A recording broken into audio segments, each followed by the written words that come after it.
This is the Ultimate Dallas Sports Show, sponsored by your North Texas Chevy dealers. Together, let's drive. We welcome you into the Ultimate Dallas Sports Show with a different tenor than maybe ever before this week, as it was a very difficult week in the Dallas sports arena. Mike Leslie, Andrew Cely here with you once again. It was an incredibly difficult week for everybody that has any tether at all to the Dallas sports. That's kind of an understatement, to be sure, just in terms of how quickly things changed over the course of what felt like minutes, quite frankly, because there was such a furor around the trade deadline, everything that kind of took place there. Yeah. And it all pretty much, not dissipated, I think dissipated is the wrong word, but certainly changed the scope of what we cared about within a very short time frame. Yes, very quickly how well the Cowboys defense performs for the final 8 weeks of the season felt entirely, not even secondary, but tertiary. It's nowhere near as important as the things that happened this week with Marshawn Kneeland. We'll certainly get into all of that and much more over the course of the night. Absolutely. And with that in mind, let's get into what's on the show. Here's What's on the Show, sponsored by NFM. We already touched on the tragedy earlier this week with Marshawn Kneeland's death. We'll get into that.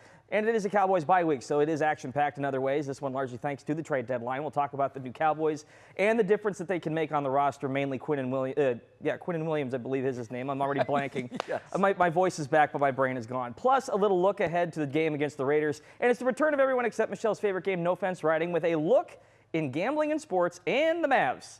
Yeesh, that's a doubleheader. Mike, that's what's on the show. Now, who's on the show?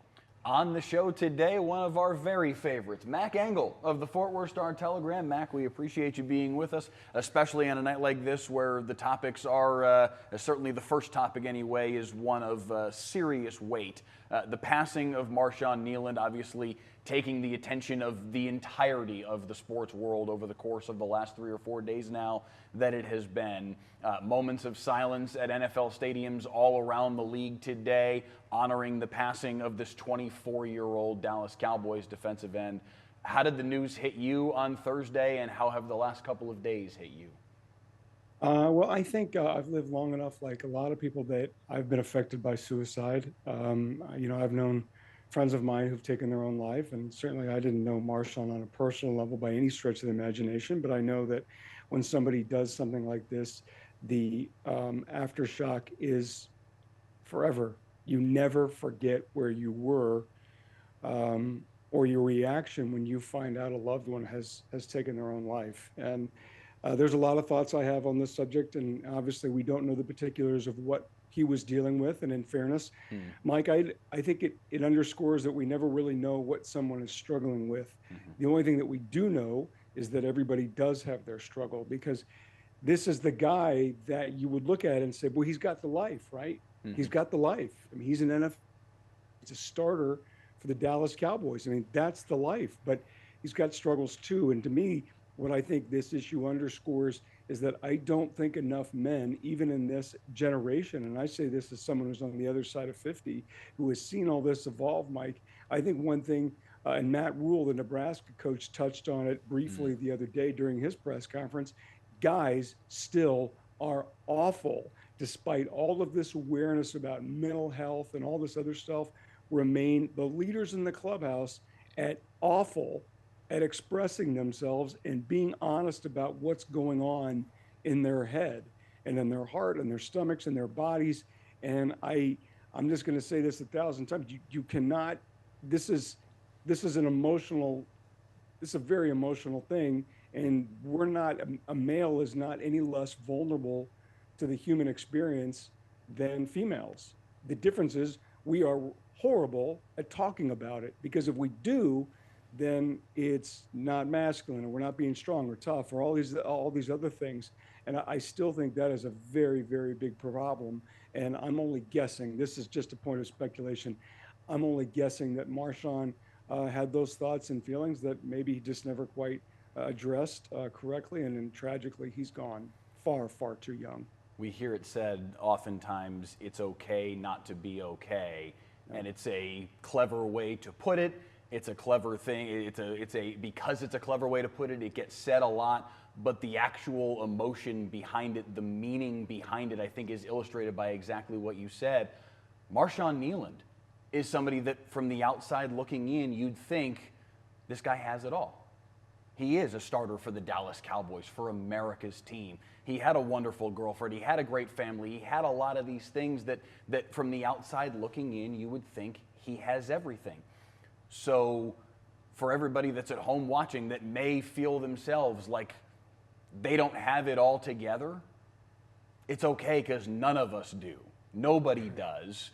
So it's all right to vocalize the fact that you don't have it all together, and there's no shame in not having it all together because no one does, no matter how much it looks like they may in any given moment. For me, part of it too is the whiplash, because we often think if you're in an emotional spiral that it only takes one moment to kind of get you out of it and kind of switch things around. When you think about this happening days after his first NFL touchdown, which I think what a lot of people would consider to be, that's a high mark in your career. This is a turning point for him. This could springboard him into something else. I think it just underscores the fact that, again, like we keep saying, we don't know what's going on behind the scenes with any of these people, and more importantly, it's a continual process. This is something you have to continue fighting. It's not just hey, something switched and I'm okay now. That is not anywhere close to reality on any stretch of the imagination. There's so many layers to all of this, and certainly the Cowboys locker room will have to reconcile with all of this. And I know that, at some point over the course of this bye-week time frame, the conversation is going to switch to, well, the Cowboys now have to prepare for the Las Vegas Raiders in their first game after the bye week. And yes, on some level, that is obviously true because that game isn't going to somehow not be on the schedule a week from tomorrow. But I know personally I'm not to the point of thinking about that yet because that feels so immaterial compared to they don't need to refocus themselves so they can deal with the Las Vegas Raiders.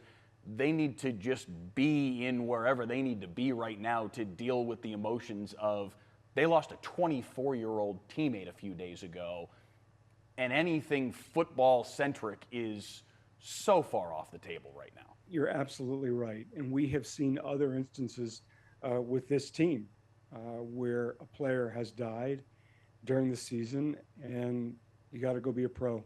Because you said it, they're not going to cancel the game.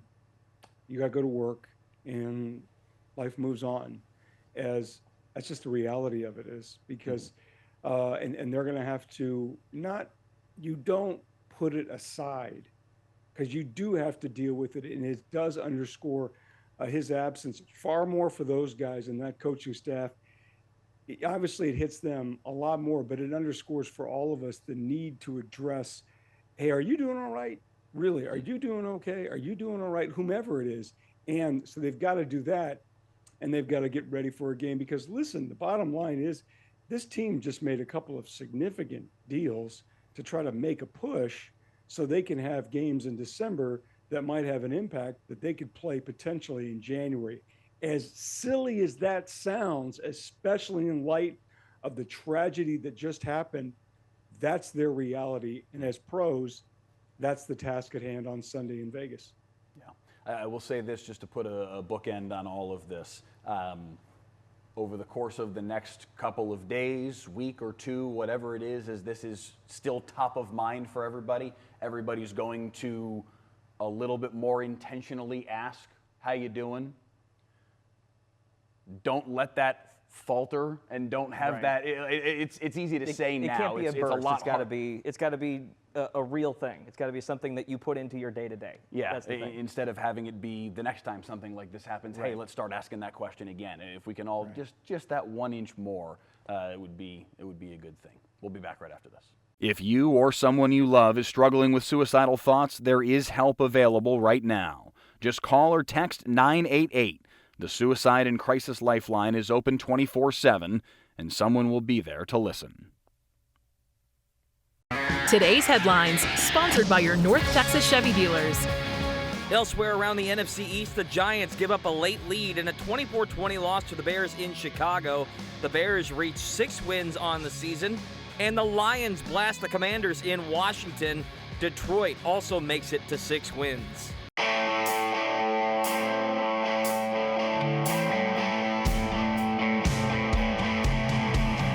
So I would just like to emphasize the 6 wins part of this, and I want to talk about the standings and where the Cowboys currently sit at 3-5-1. The reason why I highlighted the 6 wins is this. I think most people can agree 500 is not going to get you into the playoffs in the NFC this year. That's 8-8-1 for the Cowboys, which is on the table in a 17-game schedule. Somehow they have figured out how to go 500. But that means over this tail end of the stretch, 5-3 will not make the playoffs. 6-2 at a minimum can give you a chance. But a lot of the teams, a lot of the 10 teams in front of the Cowboys will have a decent shot to make it to that 9-win threshold before they do, considering Dallas' schedule. So as we bring everyone back in, let's start breaking this thing down. What realistic opportunity do you give the Cowboys with their defensive acquisitions? Can they make a run, or is this just preparing for next year? This is preparing for next season. When I'm looking at this schedule, I'm looking at it right now, I just don't see how they get to 9, not considering the fact that they play Detroit, Kansas City, the Chargers, the Eagles. I just don't see how they get to 9. I think it'll be really impressive if somehow they can get to 8-8-1, which is still a colossally disappointing season. But given the way this season has progressed, that's the way it is. They ain't getting to 9, and they're sure as hell not getting to 10. Yeah, 10 would be a 7-1 finish, which, to be fair, the last time they made a big middle-of-the-season trade for Amari Cooper, that was precisely the record they finished with in 2018 to win the NFC East. Very, very different schedule that they faced over the course of the back half of that season compared to this season. Honestly, I don't think there's any team that anybody should be looking at right now for the Dallas Cowboys to chase down except for one, and that is the Philadelphia Eagles. And the chances are very, very small, but the reason why there is at least a chance to chase down the Eagles has to do with 2 things. One, the fact that you do still have a head-to-head game remaining with them, and then the fact that as hard as the Dallas Cowboys schedule is the rest of the way, the Eagles schedule is just as difficult. Now you need the Eagles to go fall off a cliff, like 3-6 the rest of the way. Yeah. But that's your only even somewhat reasonable, because I don't think to tab it as a reasonable pathway is realistic or fair. But that's, I think, their most likely anyway pathway to a playoff spot, is that the Eagles show to be not real in their title defense, and you beat them here in Arlington in a couple of weeks, and they lose to the Packers tomorrow. They lose to, I believe it's the Lions that they have between now and when the Cowboys face them, and then you beat them that night. You come in with 2 consecutive wins to get yourself to, at that point, you'd be 5-5-1, and Philly would be 6-5 if that were to play out. And now it kind of is game on, because both teams have very difficult schedules the rest of the way. I just think the threshold of getting to 3 wins for a Philly team is way different than Dallas getting to 6. Well, and again, yes. I realize that's simple math, but at the same time, like when I was breaking this down earlier in the week and I was kind of pockmarking, okay, can the Eagles pick up 3 wins? There are 3, and I'm forgetting the games on my schedule, but I could talk myself them getting 3 additional wins. Like that's a bottom line. They have the Commanders twice. Exactly, and the Commanders now they have the fallen off Commanders the cliff. twice late, right? Which could hypothetically be after a Jaden Daniels return, maybe, which could, but then Dallas also is going to have to face him after a potential Jaden Daniels return. So the pathway is, you're threading a camel through the eye of a needle here. Sure, and the other part of this to me is Mac. That you want what do you want to see from Q and the rest of the defensive acquisitions? Specifically, a new look defense. By all accounts, should start 6 new guys after the bye week. What should we expect, and what do you need to see from them? Their biggest order is here to be better than the guy that they're replacing. Logan Wilson has to be better than Kenneth Murray. DeMarvion Overshawn has to be better than whomever he's going to come in and replace, which is not going to be tough, but he's coming off another ACL, and I know everybody's excited about him coming back, justifiably. At some point, Mike Leslie's friend Trayvon Diggs is going to come back. Whenever he comes back, he's got to show something. He's not going to be a Cowboy next season. Everybody knows it. But he's got to do something just to have a job, a multi-year contract with an NFL team next season, because the Cowboys are going to cut him. I want to see something from Kenny Clark. The fact that the Cowboys traded Parsons for Kenny Clark and then 6-7 weeks later go out and get him from the Jets, that is a huge indictment on Kenny Clark. You just got to see better. Look, the way this team is structured, if they somehow could be the 18th, 19th, or 20th ranked defense in the NFL from today to the end of the season, that's progress. And this team with this offense, we keep saying that, they could win 5 games. They could. They could reach 5. They could get to 8-1. That's all you've got to do. And I think given the acquisitions they just made, that's what they need to go do. You don't have to be the 85 Bears, but go be the 19th ranked defense from here on out, and that's marked improvement. How do we feel, and Mac, I want to get your opinion on this. How do we feel about getting, and I realize the Kenny Clark piece of this is real, but essentially the Micah Parsons trade boiled down to, with some caveats here, getting Quinnen Williams. You got a year and a half older, because we're already talking, this is about next year. By the time he plays meaningful games late next season, he's going to be 29, verging on the tail end of his career. So you got basically 2 years older at an impact defensive player position. Was this a move that they needed to make, or is this just a stopgap to try and get over the hump in Dak's final stretch here? I think it's a stopgap. I mean, you hit the nail on the head, Andrew. They just got older. You've got 3 guys at defensive tackles making $20 million plus. One of them's gone this time next year, and it's going to be Kenny Clark, or they're going to restructure a deal or whatever. I mean, there's no really great way to spin this. They got older. They're not as good. I know Micah Parsons was a pain in the butt. He was a prima donna, and there was fatigue there. Okay, that's fine. But they've got 3 of the same guy, and I don't see a lot of production there. And now you hit it. They're older. Now, I do anticipate one of these guys aging pretty well. But the bottom line is, look, their linebacking unit is awful. They just traded for a Bengals player from the worst defense, maybe one of the worst defenses in the history of the NFL, and he couldn't crack the starting lineup on that defense. However we want to spin this, I think it's an upgrade from what they had, but it's still a hell of a long way to go, and they gave up an awful lot to get him. We got to hit a break, but we're talking Mavs, among other things. Yes, we're picking up the tone here. We're getting more entertaining as the show goes on. Stay with us.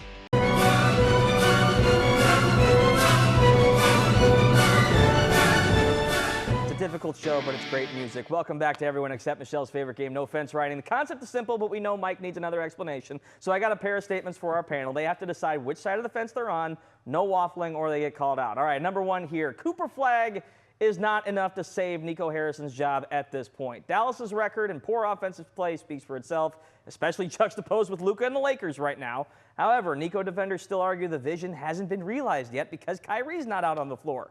Collective eye roll aside, Max, start us off here. Which side of the fence you on? No, I agree. I don't think Cooper Flagg is ultimately going to be able to save Nico Harrison. I think Patrick Dumont, the governor, owner, whatever we want to call him, of the Dallas Mavericks, is going to realize at some point he's going to have to do it. As much as he doesn't want to do it, as much as he's tripled down on it and all that other stuff, I've never seen a franchise in all my years living here as beleaguered, criticized, and now as hated as the Dallas Mavericks. And if you want to sell tickets and sell an arena, they're going to have to get rid of them. Mike? Cooper Flagg never should have been part of the evaluation in the first place. Sure, absolutely. Nico Harrison never should have said in the aftermath of drafting Cooper Flagg that now everyone's starting to see the vision.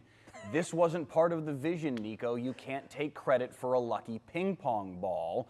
The Fire Nico people, even though they were cast as crazy at the outset of all of this back in February, they were right from the jump. He made a terrible trade. And it's inevitable at this point, especially with how bad they look. And again, Cooper Flagg, whether he succeeds or fails, is not part of the evaluation of Nico Harrison and his job security. The other thing about this is every time anything goes wrong with this team, they're going to jump on it. Fans are going to jump on it. It's just permeating every inch of this franchise. All right, number 2. Gambling leagues are already destroying sports as we know them. For those who missed the news, 2 baseball players, including the Guardians' ace closer, was indicted by federal prosecutors for fraud, conspiracy, and bribery. The latest hits in an alleged betting scheme along with former Heat player Terry Rozier. The leagues themselves made this issue an issue by inviting gambling into the limelight. Mac, lead us off here. Where are we going with all this? My father is going to turn 93 soon, and he told me about 10 or 15 years ago, he said, son, all of this is going to turn into horse racing. And that is exactly what is happening. Whether it's baseball, basketball, football, hockey, whatever, all of it now is some form of highlight, dog racing, or horse racing. Do I think it's ruined it? I don't think it's ruined it. These things have existed forever and ever in other countries, and their relationships with gambling is what it is. But I do think it is irrevocably changed how we view sports now, and anything that happens now includes a lens that says, I wonder if that was on the up and up or somebody was on the take. And sometimes we're going to be confirmed that sometimes these guys have taken cash to take a dive to for whatever reason, and most of the times they have not, but it has changed it forever. Mike? What's our buddy Stretch Smith always say? Bet on the four-leggeds, not the two-leggeds, because you can't trust the two-leggeds. Like, how does this not enter your mind as a sports fan? I hate that it has to enter your mind as a sports fan, but now that this continues to happen, now that we have tangible proof that guys are doing this, how does it not enter your mind anytime you see anything that is just a little bit amiss, that looks like, that was weird, why did he miss that shot that badly? It's going to enter your mind, and that's a terrible thing for sports. And to me, that's the point. It is irrevocably changed, as Mac kind of pointed out, how we view sports as a whole. All right, Mac, thank you so much for making the time on this Sunday. Mike's final take coming up after this.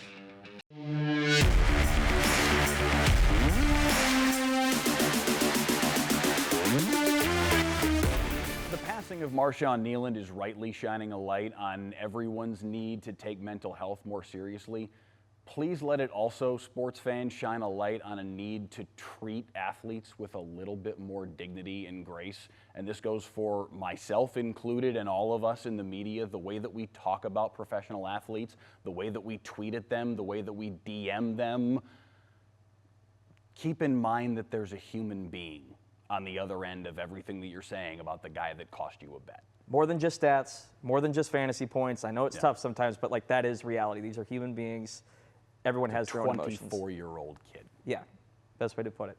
All right, we will see you guys next Sunday night, getting you ready for the Monday night game against the Raiders. We will see you then. Thank you so much for watching the Ultimate Dallas Sports Show. This has been the Ultimate Dallas Sports Show, sponsored by your North Texas Chevy dealers. Together, let's drive.